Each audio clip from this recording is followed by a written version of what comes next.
Tengan muy buenos días todos, amados hermanos. Dios les bendiga.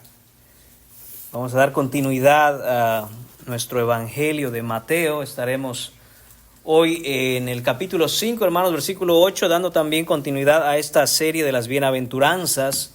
Así que, hermanos, les invito a abrir sus Biblias, ya que escuchen conmigo la palabra del Señor. Dice así, Mateo capítulo 5, versículo 8.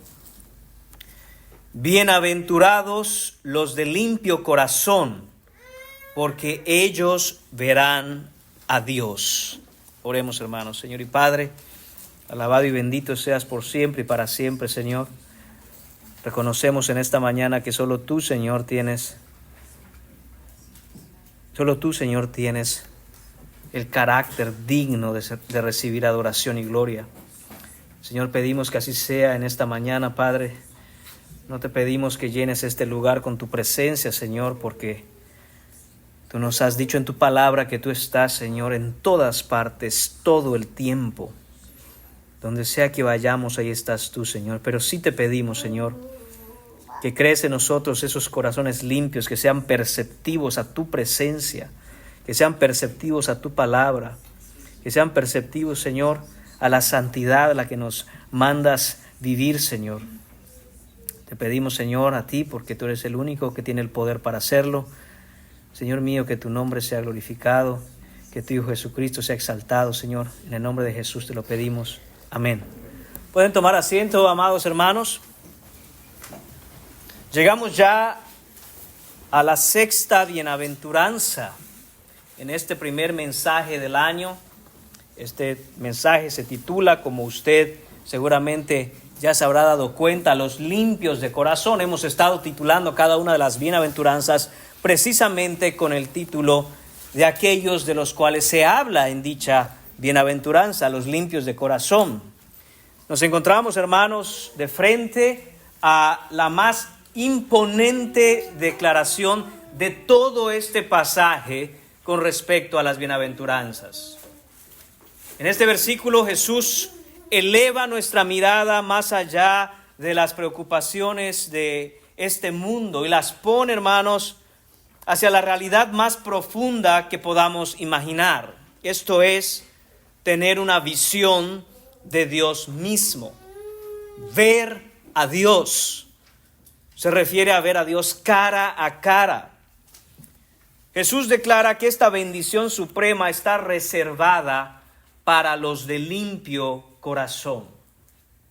Pero, ¿qué significa tener un corazón limpio? ¿Y quién de nosotros puede decir que tiene un corazón así? Esta declaración, hermanos, que hace nuestro Señor, es un llamado a la transformación radical. Un corazón hecho limpio, no por el mérito humano, sino por la gracia divina. Jesús no está simplemente describiendo una limpieza moral superficial o una religiosidad externa. Es decir, no basta, hermanos míos, comportarse bien. No es suficiente vivir haciendo lo correcto. Eso es necesario, mas no suficiente. Vivimos, hermanos, en un mundo que constantemente contamina el corazón, donde se celebra la impureza y se promueve el pecado. Y Jesús está señalando que por encima de todo eso es necesario un corazón limpio para pertenecer a su reino. Solo aquellos que tienen un corazón limpio son parte de su reino eterno. Las palabras de Cristo, hermanos, lo atraviesan todo y exponen el verdadero estado de la humanidad caída, llamándonos a abandonar todo eso para vivir en una santidad que solo Él puede otorgar. Esta bienaventuranza, como cada una de las anteriores, hermanos míos, no se está refiriendo a un particular grupo de personas, sino que está declarando el Señor aquellas características que poseen aquellos que viven en su reino.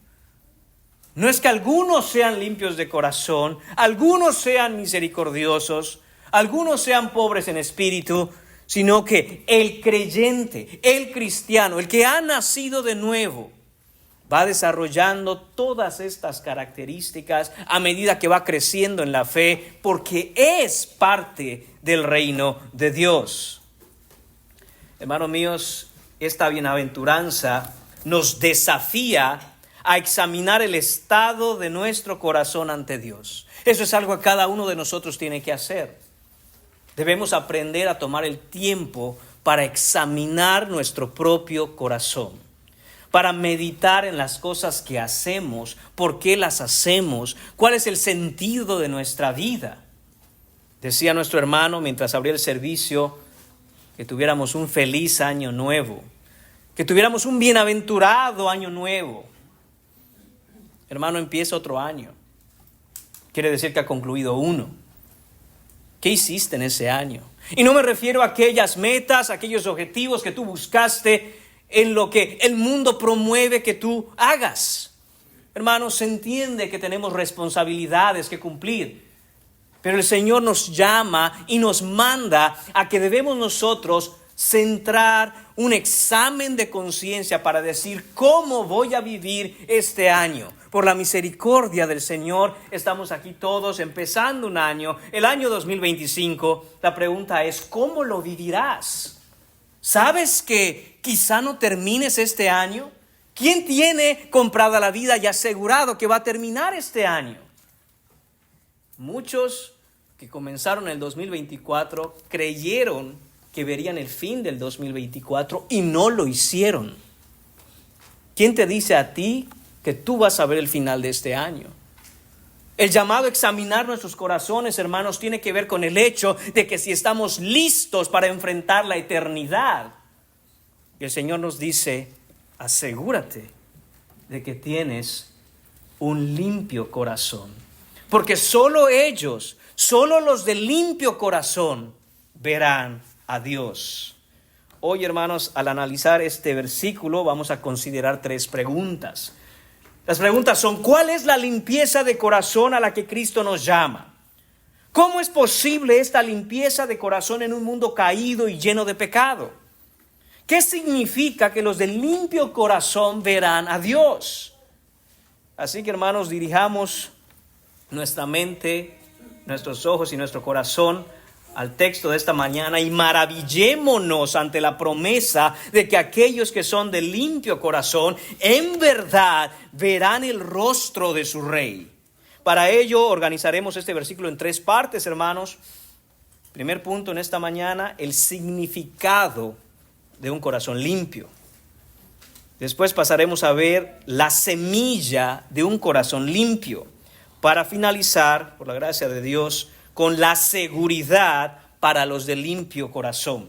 Y dice el texto, bienaventurados. Usted ya conoce qué significa esta palabra. Después de 6 sermones, 5 realmente, este es el 6º, ya debiéramos tener bien claro, hermanos, lo que significa bienaventurados. Bienaventurados, bendecidos, dichosos, gozosos, felices, los de limpio corazón, dice el versículo 8, porque ellos verán a Dios. Así que el punto número 1 en esta mañana, veamos el significado de un corazón limpio. ¿Qué significa cuando Jesús está predicando desde ese monte y dice que son bienaventurados los que tienen un corazón así? Tomemos, hermanos, primero esa expresión que dice Jesús, limpio corazón, y entendamos a qué se refiere. Es necesario, hermanos, que comprendamos la profundidad de lo que bíblicamente se entiende por tener un corazón limpio. Primero, hermanos, tenemos que entender qué es el corazón desde la cosmovisión bíblica. El corazón es el núcleo de la identidad humana. Mientras que en Occidente, mientras que en nuestro tiempo y en nuestra modernidad, quizá relacionamos el corazón con los sentimientos o las emociones, con el romanticismo y el amor, no así para la cosmovisión bíblica. No es ese el concepto que nosotros tenemos bíblicamente del corazón. El concepto que nosotros tenemos hoy en nuestra cultura respecto al corazón viene de una enseñanza e ideología de los griegos, en donde Cupido, aquel ser con alas que anda con su flecha tirándosela a todo el mundo para enamorarlo, tiene un corazón entre las manos y ata los corazones de 2 personas. No es así, hermanos míos, desde la cosmovisión bíblica. El corazón en la cosmovisión bíblica incluye los pensamientos, los sentimientos, los deseos, las intenciones y la voluntad. Es decir, lo incluye y abarca absolutamente todo acerca de una persona. Por eso decimos que el corazón, bíblicamente hablando, es el núcleo de la identidad humana. Proverbios capítulo 4, versículo 23 lo dice así: sobre toda cosa guardada, guarda tu corazón, porque de él mana la vida. ¿Qué significa eso, hermanos? Que todo lo que somos surge de nuestro corazón. ¿Por qué eres como eres? ¿Por qué te comportas como te comportas? ¿Por qué hablas como hablas? ¿Por qué piensas como piensas? Por el corazón que tienes. De ahí surge quien tú eres. Y hay que entender, hermanos míos, que el estado natural del corazón humano, es decir, un corazón sin Cristo, no está limpio. Es impuro y está contaminado. Jeremías capítulo 17, versículo 9 nos dice: engañoso es el corazón más que todas las cosas y perverso. ¿Quién lo conocerá? Hermanos, tenemos que empezar por reconocer que el corazón del hombre sin Cristo, alejado de Dios, sin redención, es un corazón que desde lo más profundo tiende a hacer lo malo. Desde el momento en que somos concebidos, en el Salmo 51, que también nos leía el hermano cuando abría el servicio, leíamos que en pecado, dice David, me concibió mi madre. Esto no quiere decir que la mamá de David estaba en pecado cuando le concibió, sino que quiere decir que la naturaleza que David observa en sí mismo es que desde el vientre de su madre ha sido infectado por el pecado. Y él reconoce su condición.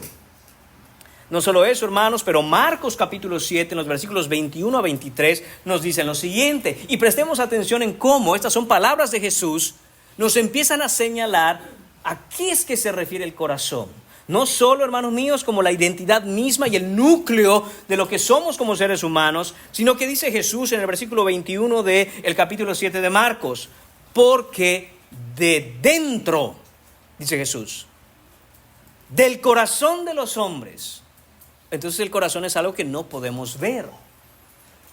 La voluntad humana es algo que no es perceptible de manera externa, porque Jesús dice de dentro, del corazón de los hombres. ¿Cómo es el corazón de los hombres sin redención y sin Cristo, sin la gracia de Dios que por la fe es recibida por la obra del Señor en la cruz? Dice Jesucristo: del corazón de los hombres salen los malos pensamientos, los adulterios, las fornicaciones, los homicidios, los hurtos, las avaricias, las maldades, el engaño, la lascivia, la envidia, la maledicencia, la soberbia, la insensatez.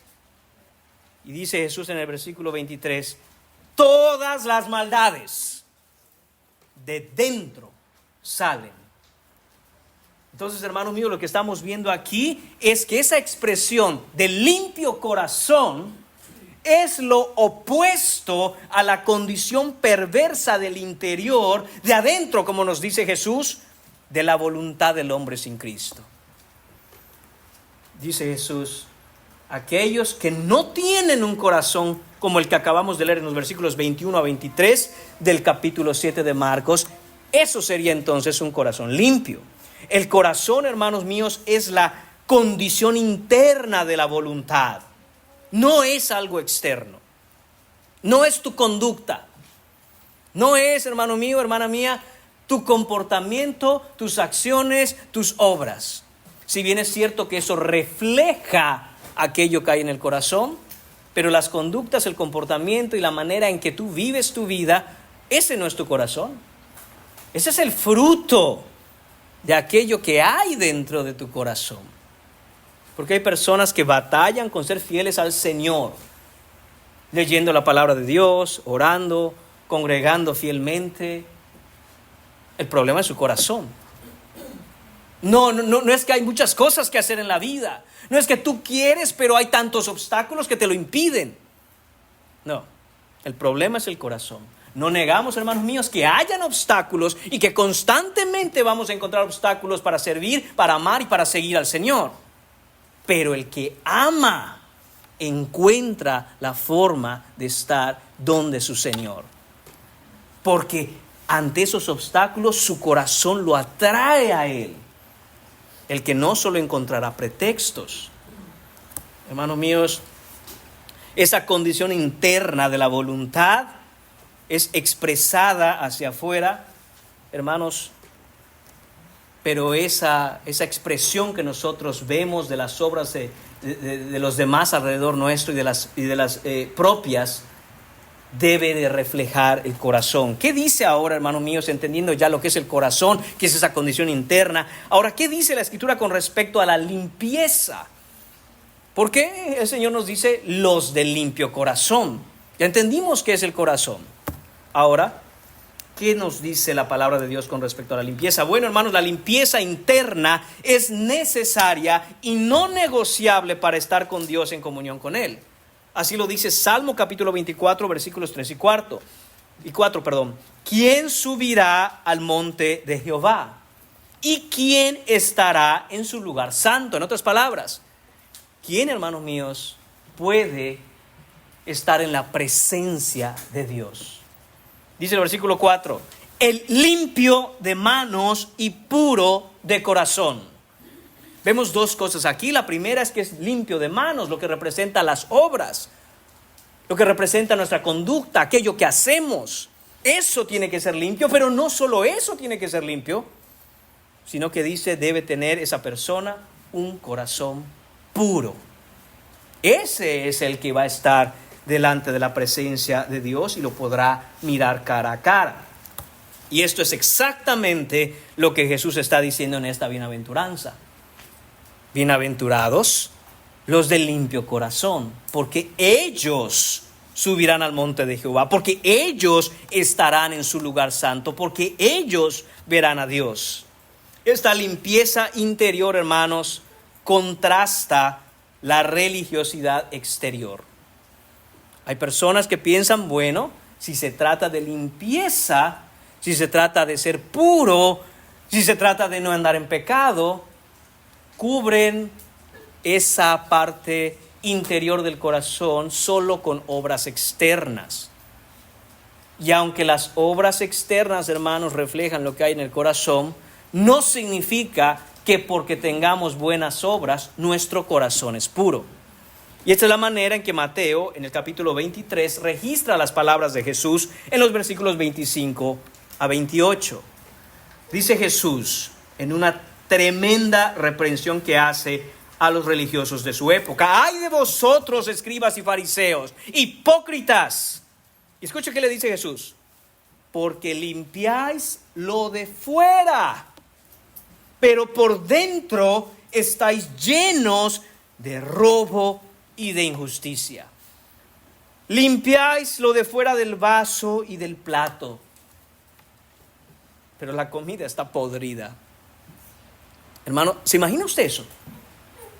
¿Se imagina que usted vaya a un restaurante y le sirvan un plato de comida podrida? Y usted levanta la mano, viene el mesero y dice: oiga, mi comida está podrida. Ah, pero el plato está limpio.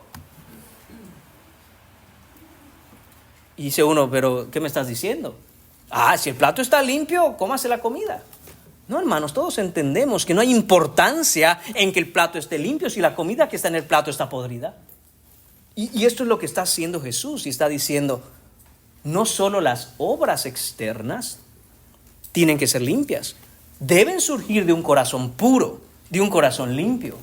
Del mismo modo, hermanos, sabemos que aunque la comida esté muy rica, si nos dan la comida en un plato sucio, tampoco la comeremos. Pero Jesús está poniendo la importancia donde debemos nosotros fijarla, en el interior. Y luego continúa Jesús diciendo: fariseo ciego, limpia primero. Note eso. No dice que las obras no deben existir. No dice que no debemos tener buenas obras. Dice que limpia primero lo de dentro para que también lo de fuera esté limpio. Y esa palabra limpio que está utilizando Jesús en todos estos versículos de Mateo capítulo 23 es exactamente la misma palabra que está utilizando en la bienaventuranza cuando dice los de limpio corazón. Dice, así también vosotros por fuera a la verdad os mostráis justos a los hombres, pero por dentro estáis llenos de hipocresía e iniquidad. Esta limpieza de corazón, hermanos, es indispensable y esencial para el reino de Cristo. Y como hemos ya dicho, el corazón del hombre, esa condición interna, sin redención, sin la gracia de Dios, sin la fe en Jesucristo, sin haber nacido de nuevo, es perversa, es engañosa. Las buenas noticias son, hermanos, que el Señor ha prometido limpiar los corazones de aquellos que, como David, van a Él, a pesar de su pecado, a pedir en contrición, en arrepentimiento, que se los limpie. El Señor ha prometido esto. Mire Daniel capítulo 12, versículo 10. Muchos serán limpios y emblanquecidos y purificados. Aunque los impíos procederán impíamente y ninguno de ellos entenderá, pero los entendidos comprenderán. Es decir, dice el Señor, he anunciado las buenas nuevas por las cuales todo corazón contrito y humillado que venga a mí será limpio. Y aquellos que sean entendidos, aquellos que han sido vivificados por el Espíritu para oír y recibir la palabra de Dios, vendrán porque entenderán que solo en mí pueden encontrar esa limpieza de corazón. Pero dice que los impíos, no. Los impíos procederán impíamente, es decir, continuarán en su necedad, continuarán apartándose del Señor, alejándose de Él, o simple y sencillamente no respondiendo al llamado de su Dios. Malaquías capítulo 3, versículo 3 nos dice, se sentará el Señor para afinar y limpiar la plata, porque limpiará a los hijos de Leví, los afinará como a oro y como a plata, y traerán a Jehová ofrenda en justicia. Note que dice que el Señor mismo limpiará a los hijos de Leví. ¿Quiénes eran los hijos de Leví? Hermanos, esa era la casta sacerdotal. Los sacerdotes eran de la tribu de Leví.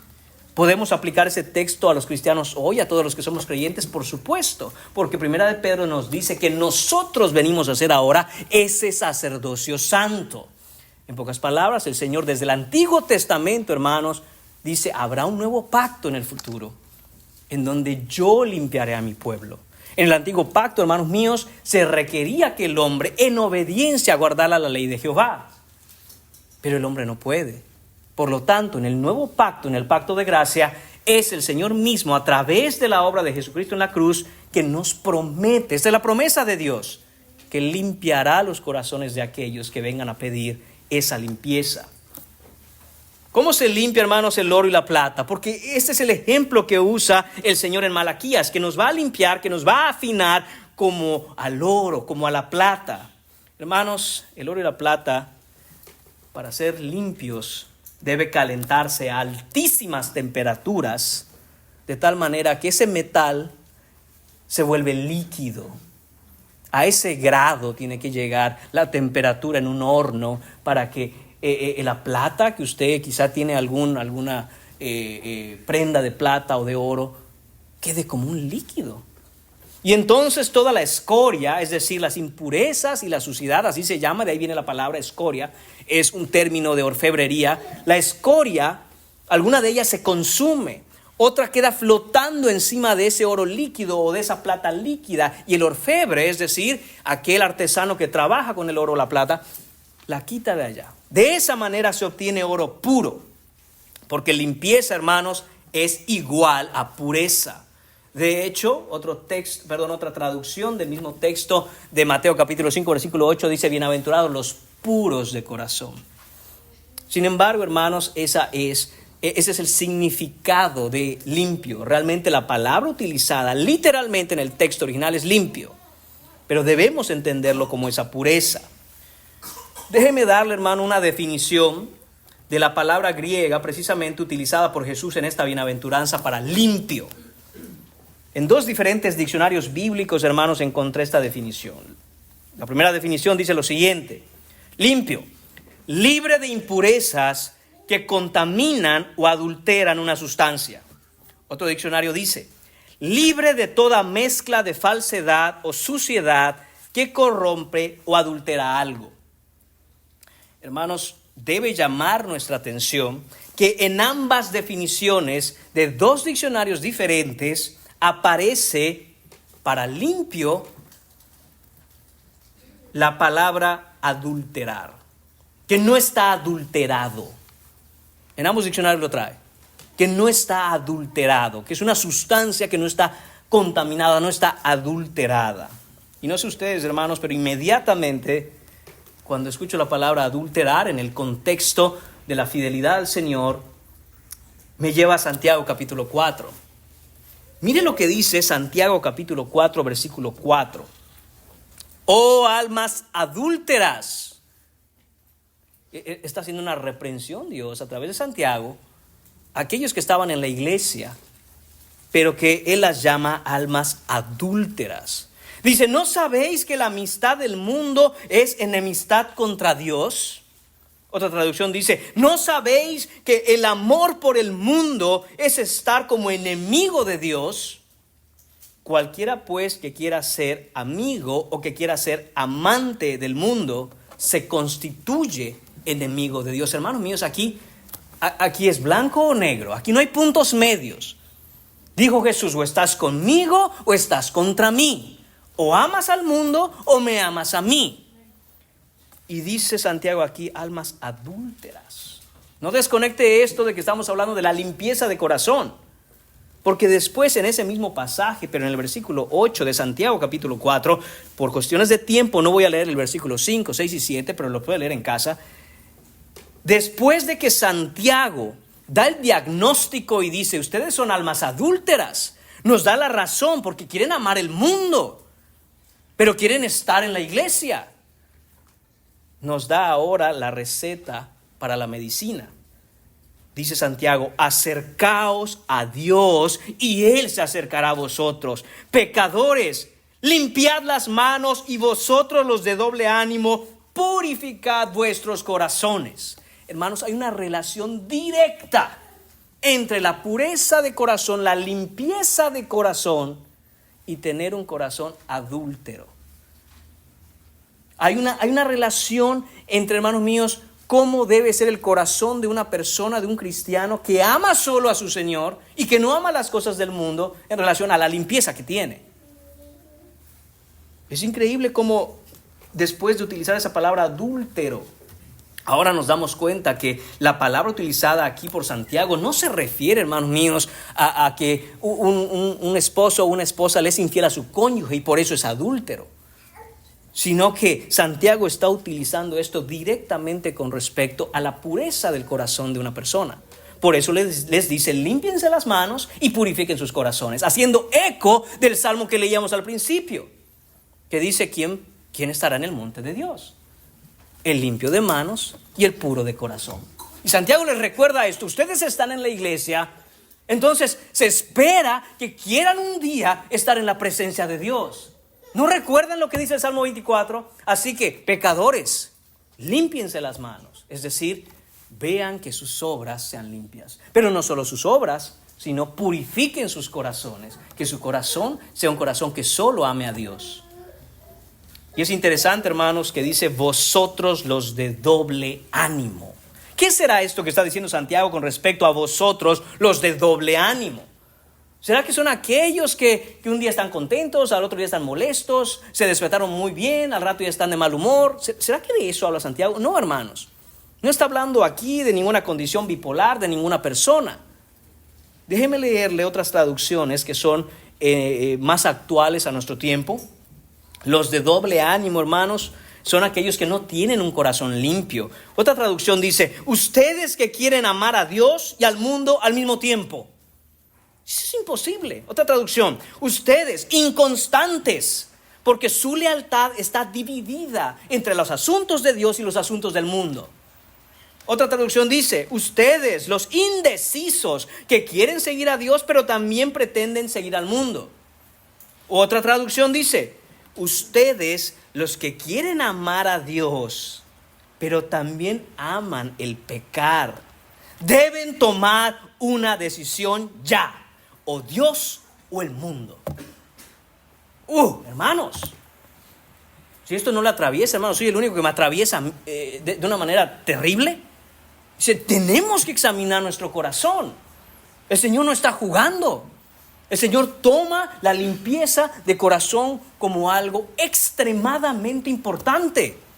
De tal manera que aquellos que andan indecisos, con un pie aquí, con un pie allá, un pie en la iglesia, un pie... No, dice, almas adúlteras. Un corazón que está adulterado, que está contaminado. Ahora, ¿contaminado de qué, hermanos? De amor por otras cosas, antes que amor por el Señor. La limpieza de corazón a la que se refiere Jesús es el tener un corazón que solo lo ame a Él. Ya nada más. La lealtad de un corazón puro está comprometida con su Señor.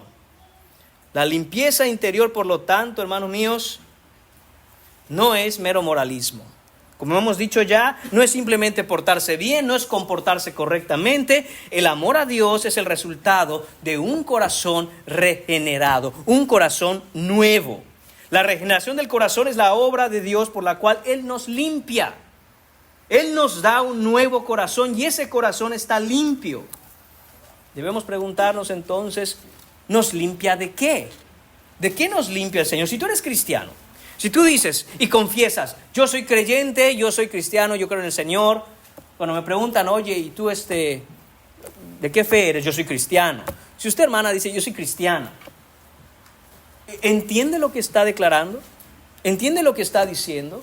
Usted está diciendo, por una obra sobrenatural del Dios del universo, mi corazón, mi voluntad, todo lo que es mi identidad como ser humano, un día fue transformado. Y Dios me dio un nuevo corazón. Y ya no tengo los afectos, ya no tengo los deseos, ya no tengo las intenciones de aquel viejo corazón. Hermanos, ¿quiere decir que nunca vamos a ser tentados? No, aún moramos en esta carne, hermanos, pero no militamos, dice la Escritura, de acuerdo a la carne. Luchamos con nuestra carne, pero nuestro corazón ha sido renovado. Así lo dice, hermanos, el Señor a través de Ezequiel en capítulo 36, versículos 25 y 26.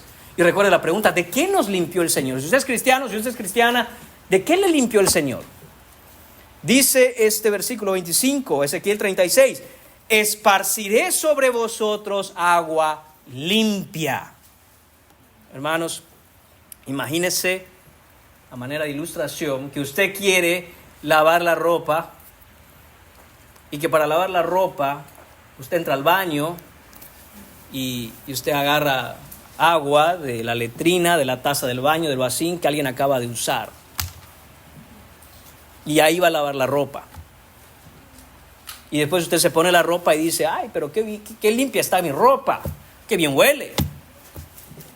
Hermanos, lógicamente nadie haría eso. Ese es el hombre intentando limpiar su propio corazón. Aún aquellos que dicen, oh, esto estuvo mal, esto aquí, y tratan de limpiar su corazón con cosas de este mundo que de por sí ya están sucias porque el pecado lo ha contaminado todo. Por eso el Señor en Ezequiel dice, no, el agua que ustedes usan para limpiar sus corazones no limpia nada.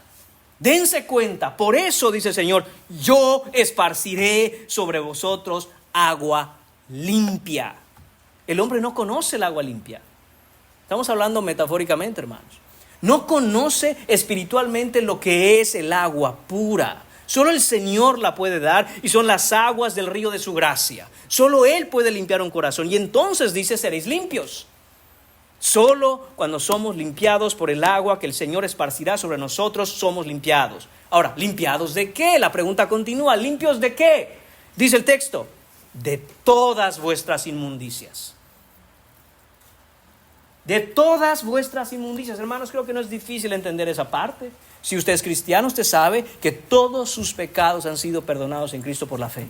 Por el sacrificio de Jesús en la cruz, sus pecados ya no están contra su cuenta.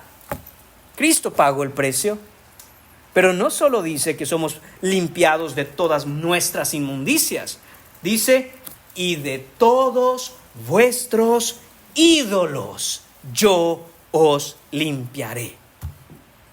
¿Qué tiene que ver esto, hermanos? con lo que estamos hablando. Vimos en Santiago que un corazón adúltero es un corazón que no está limpio delante de Dios. Por eso manda Santiago, Dios a través de Santiago, a limpiar y purificar nuestros corazones. ¿Por qué? Porque quieren amar al mundo y a Dios.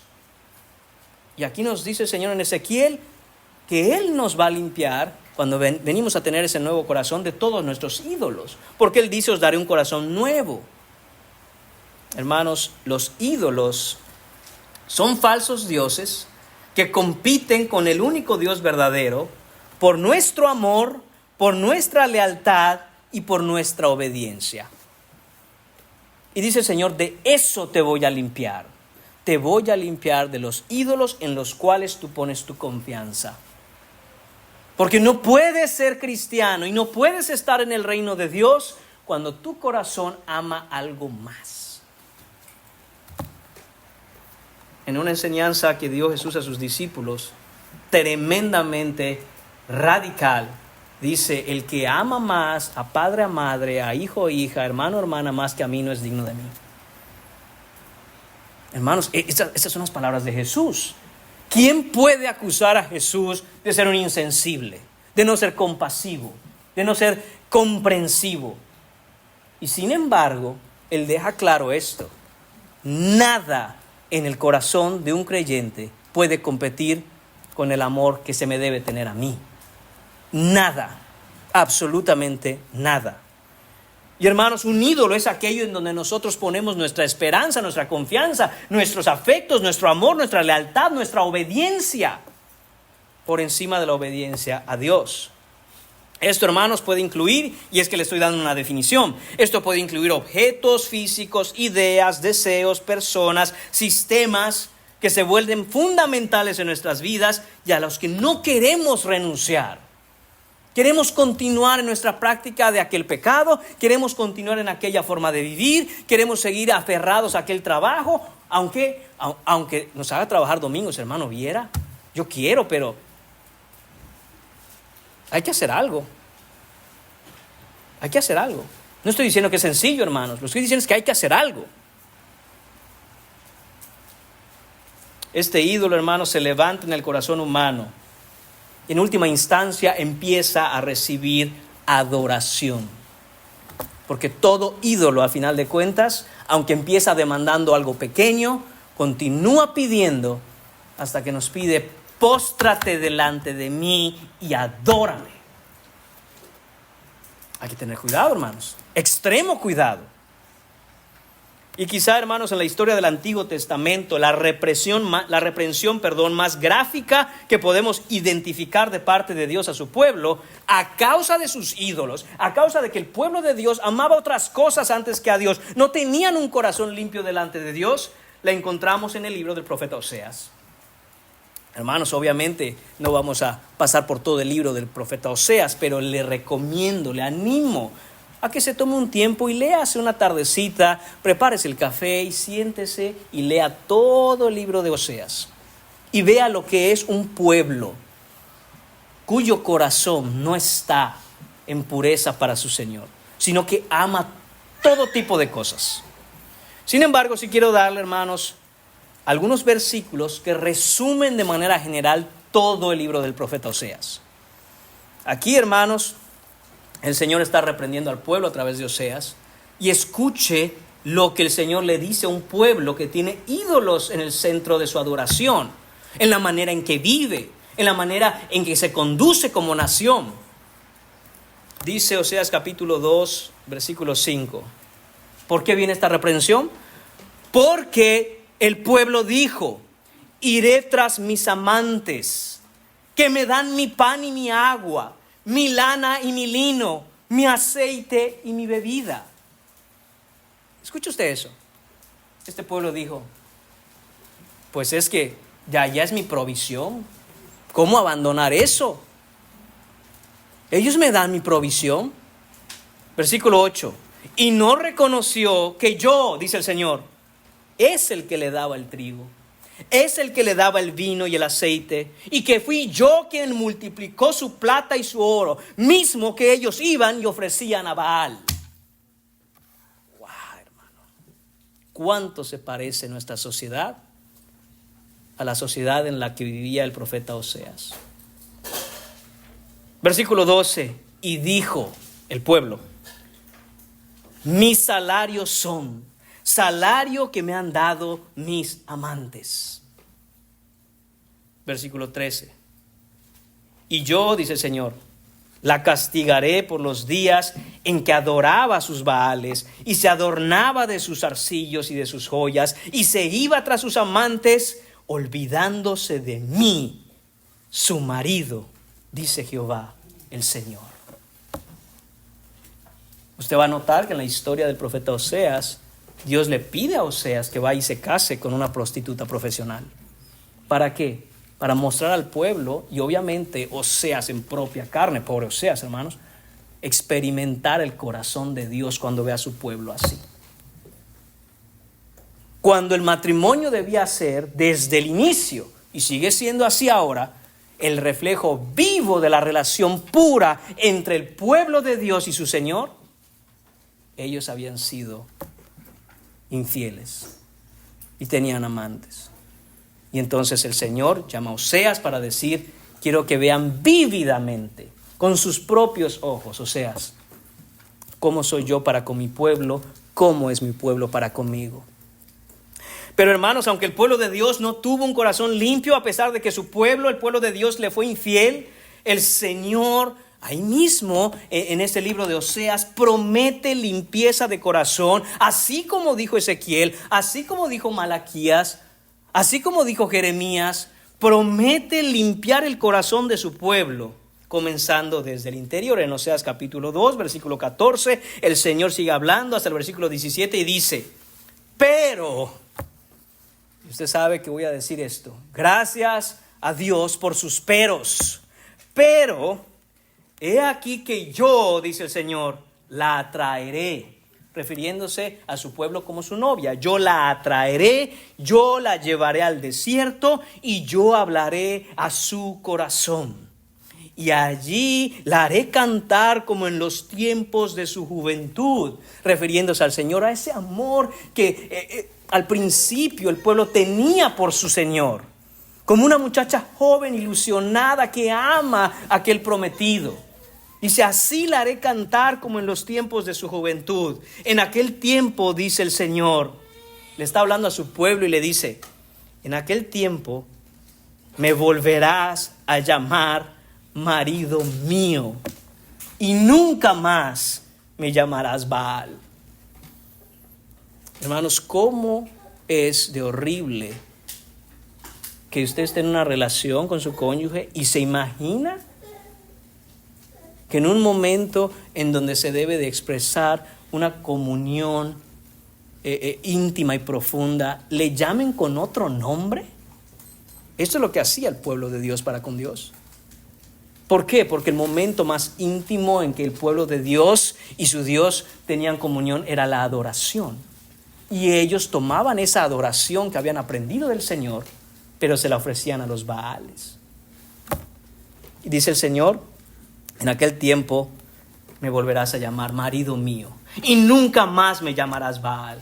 Dice: porque yo quitaré de tu boca los nombres de tus amantes.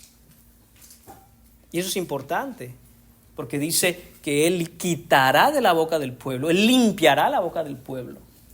Pero para limpiar la boca del pueblo, primero hay que limpiar el corazón. Por eso dice el Señor en el versículo 14 que hablará al corazón del pueblo. ¿Por qué? Porque la boca habla de lo que el corazón está lleno. Entonces, hermanos, dice el Señor, nunca más se mencionarán sus nombres. Y escuche la fidelidad y el amor que tiene Dios por un pueblo que es impuro, con un corazón adúltero. Y probablemente ese sea el caso de muchos de los que estamos aquí hoy. Probablemente el Señor nos está hablando directamente y nos dice: yo sé que tienes un corazón adúltero, intoxicado, adulterado, corrompido. Pero escuche lo que dice el Señor: pero yo te desposaré conmigo para siempre.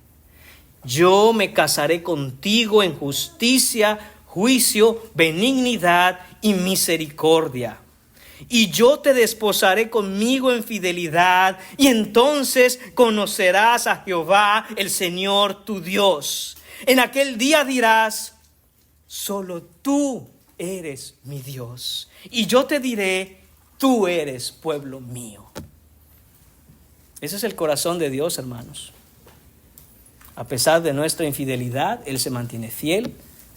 Hermanos míos, Jesús nos dice en este versículo 8 del capítulo 5 de Mateo, que bienaventurados los que tienen un corazón fiel a Dios. Bienaventurados los que han recibido este nuevo corazón. Bienaventurados, dichosos, felices, bendecidos, gozosos, los que aman a Dios con un corazón sin ídolos. Bendita sea el alma que escucha de la boca del Señor: tú eres mía.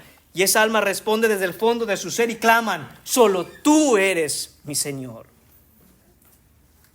Esos son, hermanos míos, aquellos que el Señor se está refiriendo. Jesús en esa predicación diciendo: bienaventurados los de limpio corazón.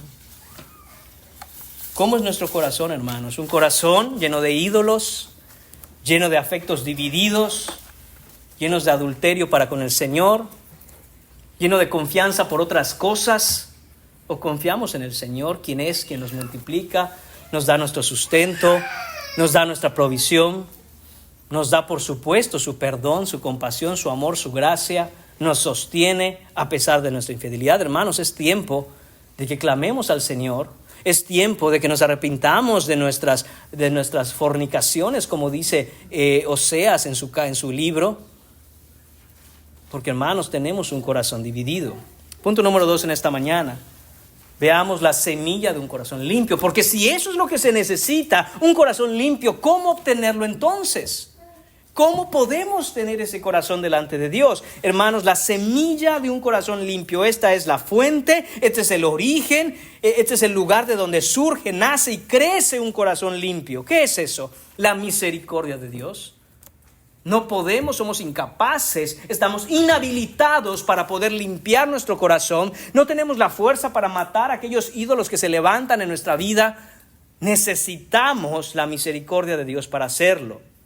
Hay que reconocer primero, hermanos, la imposibilidad de limpiarnos a nosotros mismos. Los esfuerzos humanos no pueden lograr un corazón puro. Por mucho que nos esforcemos, nadie tiene la capacidad de limpiar ni su conciencia, ni limpiar su corazón. Eso solo Dios lo puede hacer. Jeremías capítulo 13, versículo 23 dice lo siguiente: note la imposibilidad de la autolimpieza. ¿Puede un negro cambiar de color? ¿Puede un leopardo quitarse sus manchas? Son preguntas retóricas. La respuesta es por supuesto que no.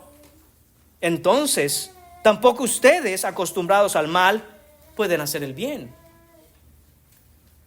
Salmo 86 dice, versículo 11, en este salmo de David, entendiendo David esto, dice y clama: enséñame, oh Jehová, tu camino, caminaré en tu verdad. Afirma mi corazón, Señor, para que tema tu nombre. David reconoce: yo no soy capaz, soy incapaz de limpiar mi propio corazón, de lavar mis iniquidades, y mucho menos de quitar todo ídolo que se levanta y que busca mi amor, ese amor que le debo a Dios y lo quiere para Él. Y entonces dice esto, atención a esta parte, hermanos. Primero dice: enséñame, oh Jehová. ¿Qué quiere decir eso? Hermanos, que esto no cae del cielo, hay que aprender a hacerlo. Y para aprender a hacerlo, primero tenemos que orar al Señor que nos enseñe, porque ¿de quién aprenderemos? Entonces tenemos que clamar y decir: Señor, enséñame. Empieza con esa intención del corazón, ese deseo de decir: Señor, yo quiero honrarte, yo quiero tener ese corazón limpio. No sé cómo, enséñame. Hermanos, ¿es la manera en que oramos? ¿O simplemente oramos para que el Señor quite de nosotros y de nuestras vidas los efectos y las consecuencias de nuestro propio pecado? Y si no, vayamos a la raíz. ¿Por qué hay esas consecuencias de nuestro pecado en nuestra vida? Por causa de nuestro corazón. Entonces David dice: enséñame, Señor. Además dice: afirma mi corazón para que tema tu nombre. Esa expresión, hermanos, afirma mi corazón. Tengo que hacer una confesión aquí, hermanos. Siempre la había entendido y siempre la había leído como fortalece mi corazón, fortalece mi fe. No es lo que significa afirma, hermanos. Afirma aquí se traduce mejor de esta manera. La Nueva Biblia Viva lo dice así: concédeme un corazón puro para que te honre. Ese afirma tiene que ver con la limpieza de corazón, la pureza de corazón. Una paráfrasis, hermanos, es una traducción que usa solo las ideas del texto y no las palabras. Nos permite entender de una manera más sencilla lo que el texto quiere decir. Dice esta paráfrasis: Dios mío, yo quiero hacer siempre lo que tú mandes. Por favor, enséñame a hacerlo. Y escuche la traducción que da de afirma mi corazón. Pon en mí este único deseo: adorarte a ti y solo a ti. Esa es la idea, hermanos, de afirma mi corazón en ti, Señor. En otras palabras, crea en mí un corazón fiel a tu verdad, fiel a tu persona. No permita, Señor, que ídolos en mi corazón se levanten para ir detrás de ellos, llamarlos. Señor, que mi corazón no se vaya a confiar en otra cosa que no seas tú. Y por supuesto, Salmo 51, versículo 10, David clama de nuevo y dice: crea en mí, oh Dios, un corazón limpio. Usted sabe por qué David escribió Salmo 51, ¿cierto? Después de haber pecado terriblemente, habiendo adulterado con, obviamente, la mujer de otro hombre y la embarazó a Betsabé. Además va y mata a Urías. Y dice él: asunto resuelto. No, pero viene Dios, viene Natán, y Dios habla a través de él y lo desenmascara. Y cuando viene la convicción de pecado en su corazón, cuando el Señor abre el corazón de David y le muestra la perversidad de su propia alma, él clama en el Salmo 51, y cuando llega al versículo 10, dice: crea en mí, oh Dios, un corazón limpio. Y si usted lee todo el texto, y así es como abrimos este domingo, el hermano nos leyó el Salmo 51, casi todo, usted notará que todo el texto va implicando que David entiende que necesita ser limpiado. Dice: límpiame, Señor, estoy sucio. Así debemos clamar, hermanos. Esa es la semilla de un corazón limpio. Esa es la fuente. De ahí surge el clamor que debemos tener para con Dios, para que Él nos limpie. Solo el sacrificio de Cristo, hermanos, puede limpiarnos. No hay otra manera. Dice Hebreos capítulo 9, versículo 14: cuánto más la sangre de Cristo, el cual mediante el Espíritu eterno se ofreció a sí mismo sin mancha a Dios, limpiará vuestras conciencias de obras muertas para que sirváis al Dios vivo. Recuerda lo que dijo Ezequiel en capítulo 36 que les leí. Dice: yo esparciré sobre vosotros agua limpia. ¿Cuándo cumplió Dios esa promesa? Cuando puso a su hijo y lo colgó del madero. ¿Cómo? Hermanos, cuando Jesús clamó: Elí, Elí, lama sabactani, Padre, ¿por qué me has abandonado? Pereció cargando todo nuestro castigo en él. Y pensando los romanos que Jesús pudiera estar vivo todavía, lo atravesaron con una lanza. Y dice la Escritura que de su costado se derramó sangre, prueba de que sin derramamiento de sangre no hay remisión de pecados, pero también se derramó agua, el agua prometida por Dios en el antiguo pacto por Ezequiel y en otros textos de otros profetas, en donde Él derramaría esa agua para nuestra limpieza. Y Jesús muestra que Él vino a hacer eso. Es solo por la fe, hermanos míos, en el arrepentimiento que debemos tener por el sacrificio de Jesús, que nosotros podemos ser limpios de nuestros pecados. Eso es lo que conocemos, hermanos, como justificación. Pero no debemos parar solo en la justificación. Esa es la semilla de donde empieza a crecer, donde empezamos a aprender a andar, hermanos míos, en ese corazón limpio delante del Señor. Pero debemos continuar, hermanos, porque entonces el Señor promete que Él completará la obra. Él promete, hermanos, que Él se irá limpiándonos hasta el día postrero. Mire qué dice Primera de Juan, capítulo 1, versículo 9. si confesamos nuestros pecados, Él es fiel y justo para perdonar nuestros pecados y limpiarnos de toda maldad. Esta primera carta de Juan fue escrita a la iglesia. Y dice, hey, cristianos, no nos engañemos, todavía tenemos pecado, todavía pecamos. Y el que diga que no está mintiendo. Pero el Señor promete que si los confesamos, Él nos limpia. Él nos limpia. La limpieza de corazón, hermanos, comienza con esa justificación que obtenemos por la fe en Jesucristo. Pero continúa toda la vida por medio de la santificación que Dios nos da cuando abrazamos, hermanos míos, la vida cristiana de tal manera que a través de los medios de gracia, su palabra, el congregar, el orar, el ir creciendo en gracia, creciendo en la fe, Él nos continúa limpiando todo el tiempo. Punto número 3, hermanos. Vamos a ver ahora la seguridad para los limpios de corazón. Esta es la promesa segura, hermanos, de los que tienen un corazón limpio. ¿Qué dice el texto? Bienaventurados los de limpio corazón, porque ellos, y recuerde cómo leemos este texto, y solo ellos verán a Dios. Esa es la promesa, hermanos. Esa es la seguridad que tenemos aquellos que hemos venido a poner nuestra fe genuina y verdaderamente en Cristo. Esta es la seguridad de aquellos que han recibido ese nuevo corazón. Esta es la seguridad de aquellos que tienen un corazón limpio porque el Señor se los ha limpiado y los continúa limpiando toda su vida. Ver a Dios. Hermanos, se dice fácil ver a Dios. Se dice fácil, hermano, vamos a ver a Dios. Pero ¿qué es eso? ¿Qué es eso de ver a Dios? Hermanos, hay dos aspectos de esta promesa, como hemos visto también en otras bienaventuranzas anteriores. Uno de esos aspectos es el cumplimiento en el presente y otro es el cumplimiento en el futuro. Vamos primero a hablar, hermanos, del futuro hacia el presente, es decir, vamos a hablar primero de la promesa de ver a Dios en la eternidad. Vemos, hermanos, que el objetivo final de la redención es la comunión con Dios frente a frente. Vamos a ver a Dios, hermanos, directamente, cara a cara. Así nos dice Apocalipsis capítulo 22, versículos 3 y 4. Es el último capítulo de la Biblia, es el último capítulo del Apocalipsis, y aquellos que estuvieron el año pasado siguiendo el devocional familiar lo tienen fresco porque acabamos de pasar por ahí. Dice, no habrá más maldición, esto ya estamos en gloria con el Señor, y el trono de Dios y del Cordero estará en ella, en esta ciudad hermosa, y sus siervos le servirán, y escuche esto, versículo 4, y verán su rostro.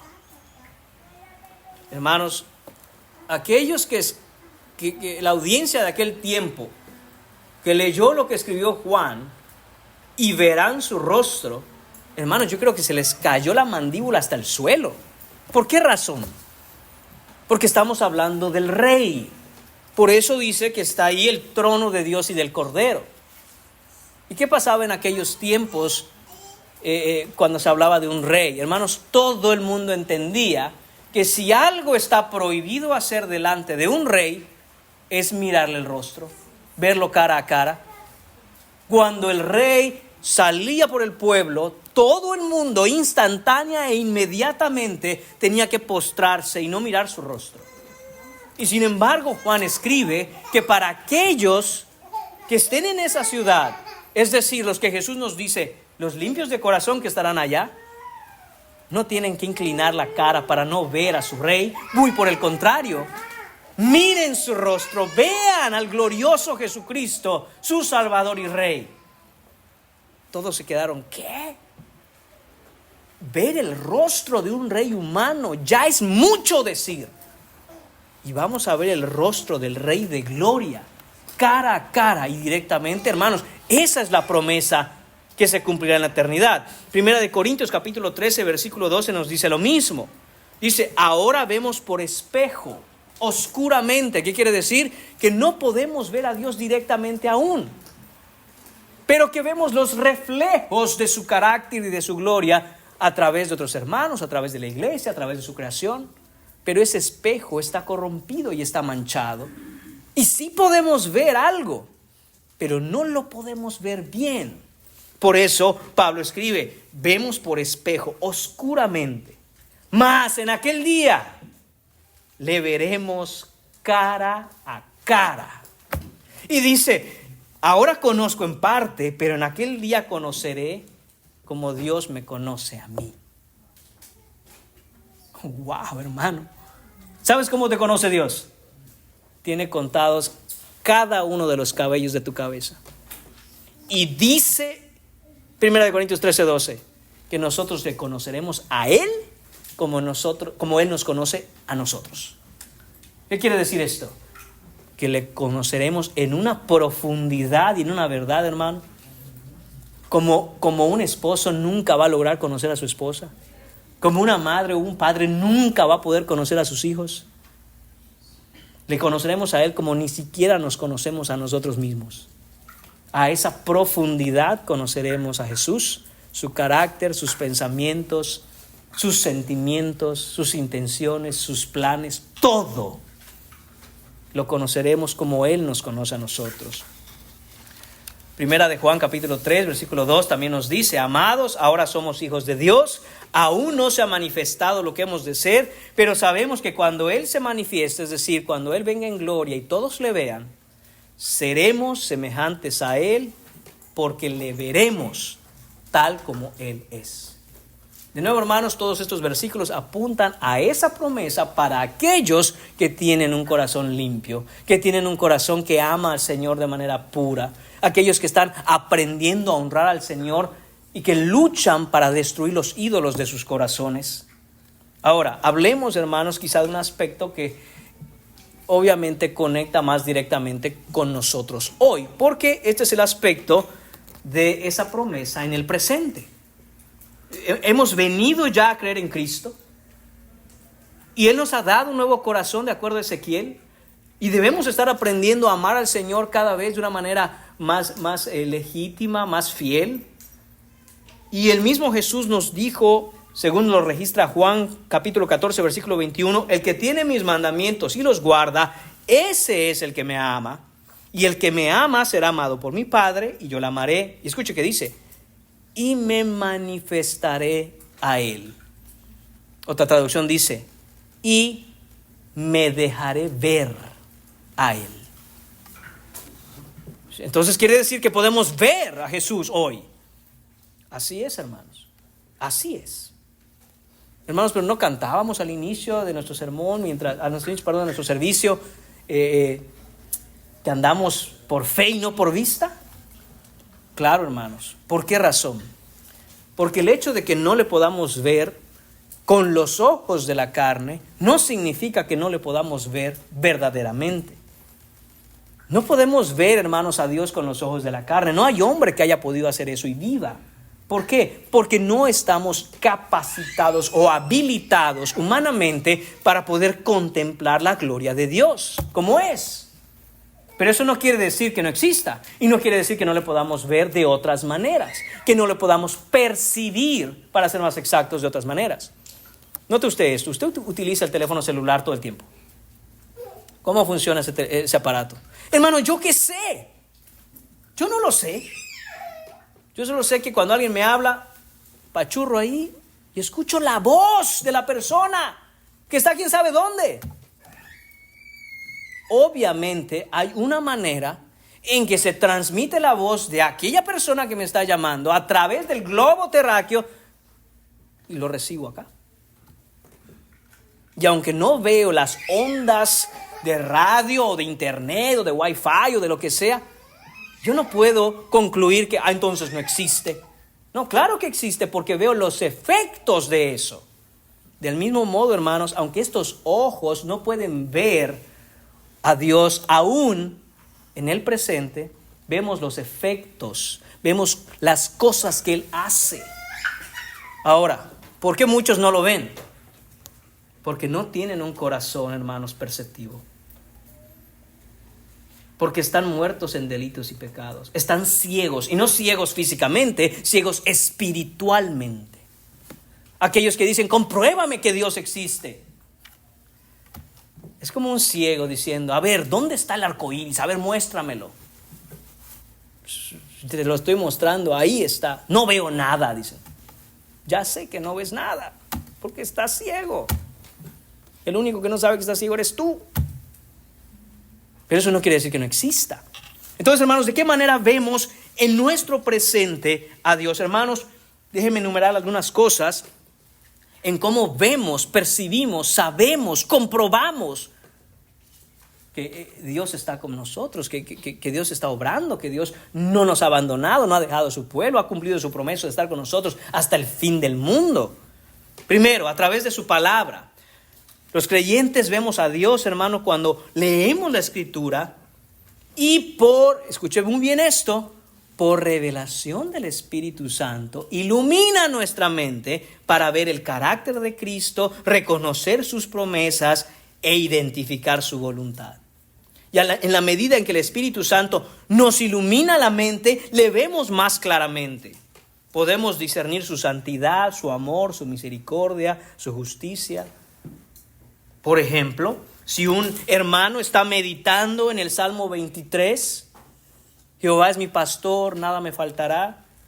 Hermanos, en el día a día, de pronto ese hermano o esa hermana identifican cómo Dios los está guiando, los está protegiendo, los está proveyendo y dicen, amén, Señor, eres tú y solo tú. ¿Cómo le explicas eso a una persona que está muerta en delitos y pecados? No puedes. Se va a burlar de ti. Pero para ti, la manera en que el Señor se revela a tu corazón es tan cierta y tan real porque Él es real. Tú sabes, dices, es que tú no sabes. ¿Cómo te lo explico? Hermanos, vemos a Dios en la oración. Los creyentes se comunican con Dios, experimentan su presencia, reconocen su obra en cada aspecto de su vida, de tal manera que la oración agudiza nuestros sentidos espirituales y nos permite ver la mano de Dios obrando a favor nuestro en las cosas. Por ejemplo, una madre que está orando por sabiduría para criar a sus hijos puede ver su oración respondida a través, a lo mejor, de un sentido renovado de más paciencia. Puede ver a lo mejor sabiduría para tomar decisiones. Y dice, Señor, eres tú. Porque he estado orando por eso y de pronto hablo con mi hermano y me dice algo que eso es lo que necesitaba escuchar. No es coincidencia, hermanos, es providencia. Es el Señor obrando. Y hay de aquel que diga, es una coincidencia, le pasa a cualquiera. Cuidado, hermanos. Vemos a Dios en la creación. Hermanos, podemos discernir el poder de su mano en las cosas que Él ha creado. Los cielos declaran la gloria de Dios. Los creyentes y solo los creyentes pueden ver la belleza, el poder y la majestad del mundo que Él ha hecho para nosotros. Por ejemplo, uno puede estar observando el amanecer un día y eso le recuerda a su corazón de la fidelidad de Dios y que sus misericordias son nuevas cada mañana. Hermanos, vivimos en un mundo tan ocupado, tan rápido, que muchos salen de casa y ni ven el amanecer. No pueden ver el sol y decir, gracias, Señor. Tus misericordias se han renovado hoy. Mira el sol. ¿No es cierto que vemos el arco iris a veces? A veces sale un arco iris y somos rápidos, hermanos, para pensar, ahí está la promesa del Señor. Esa es la promesa, el arco de la promesa. El Señor lo puso ahí. ¿Qué le van a decir? No. Eso pasa porque mira la refracción de la luz con las gotas de... Sí, pero ¿quién hizo todo eso? El Señor lo puso ahí.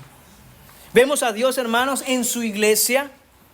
El cuerpo de Cristo refleja la presencia de Dios en el mundo a través de la comunión, la adoración, el compañerismo los unos por los otros.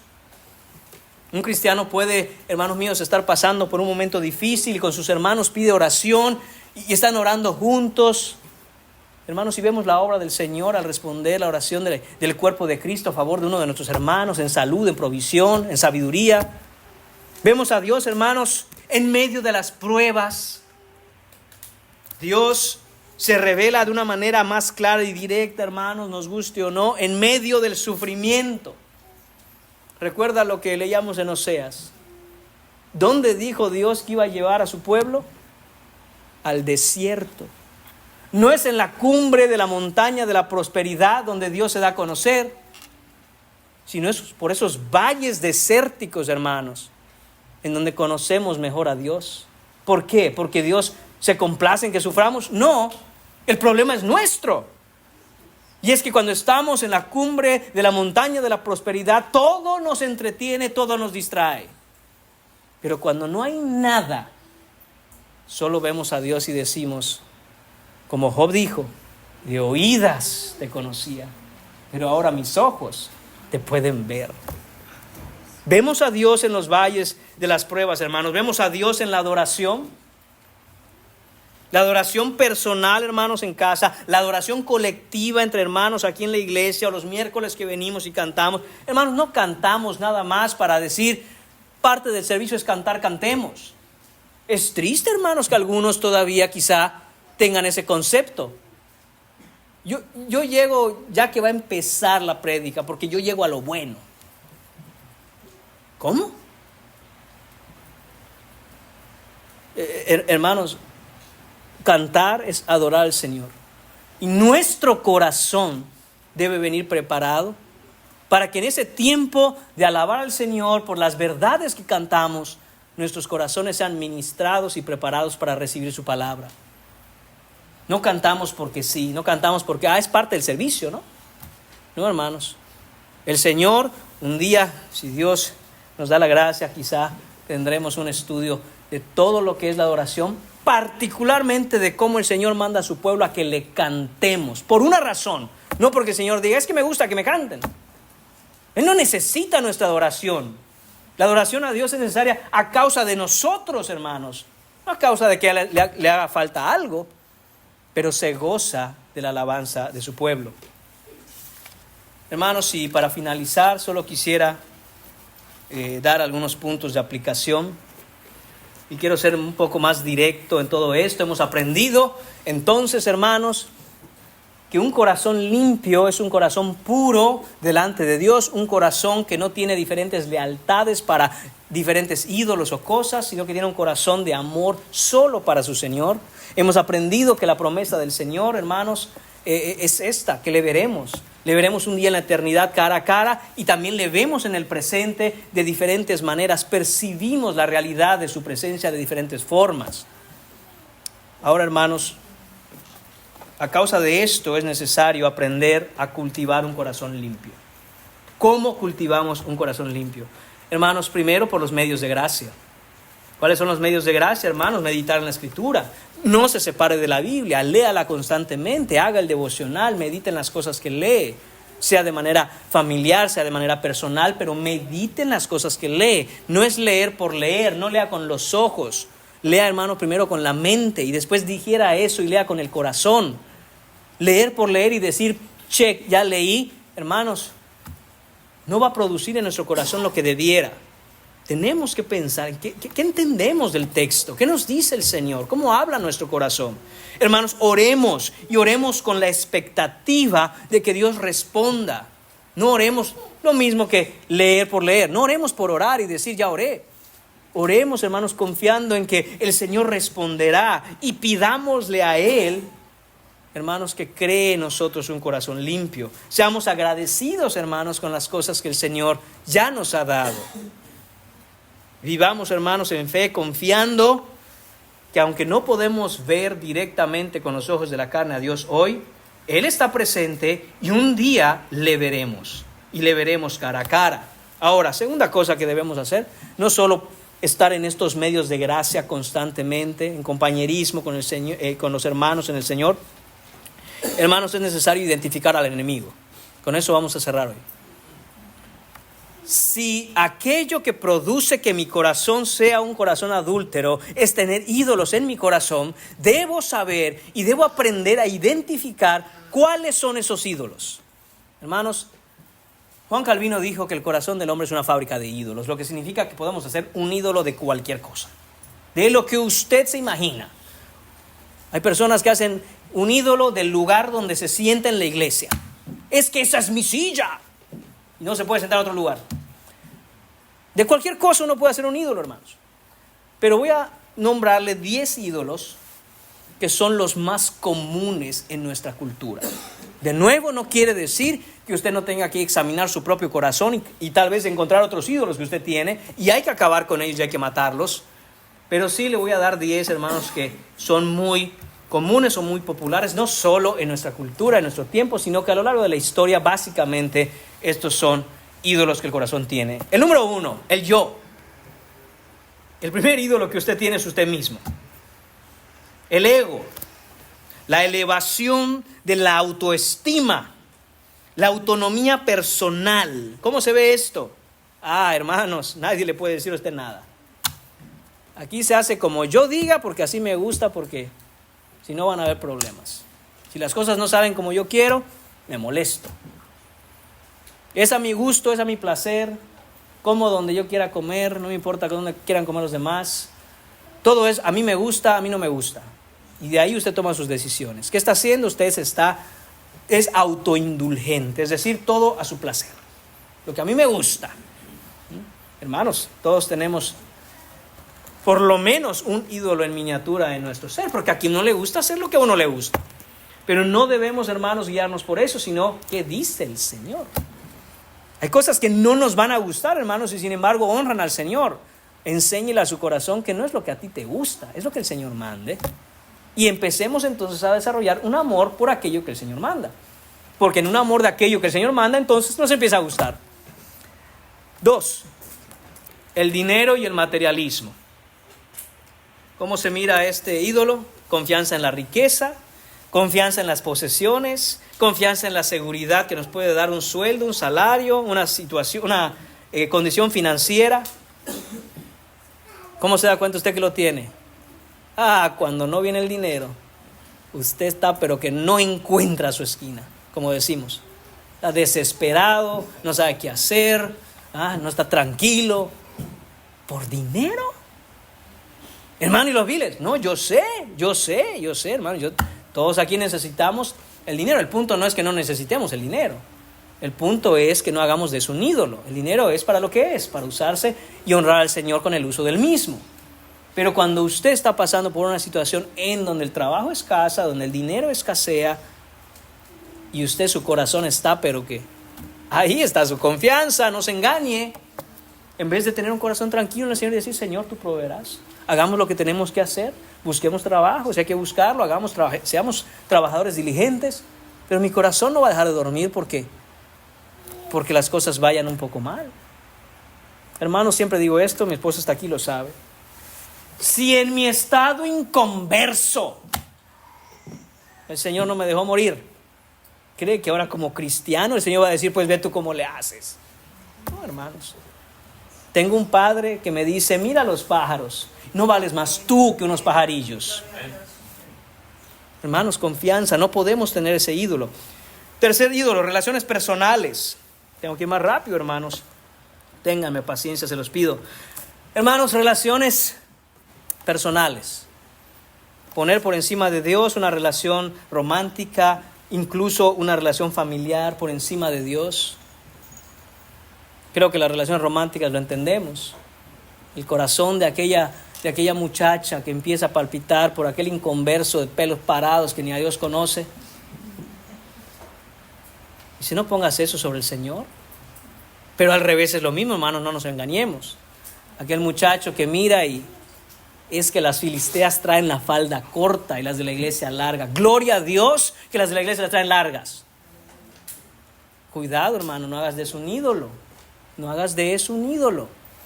No ames ese ídolo. Te va a ir mal. Hermanos, debemos buscar nuestra identidad y nuestro propósito en el Señor primeramente. Hay personas que idolatran a su cónyuge.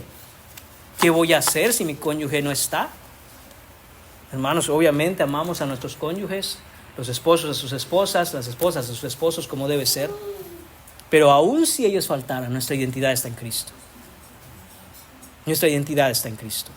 Cuarto ídolo, comodidad y conveniencia. Idolatrar, hermanos, la comodidad y el placer.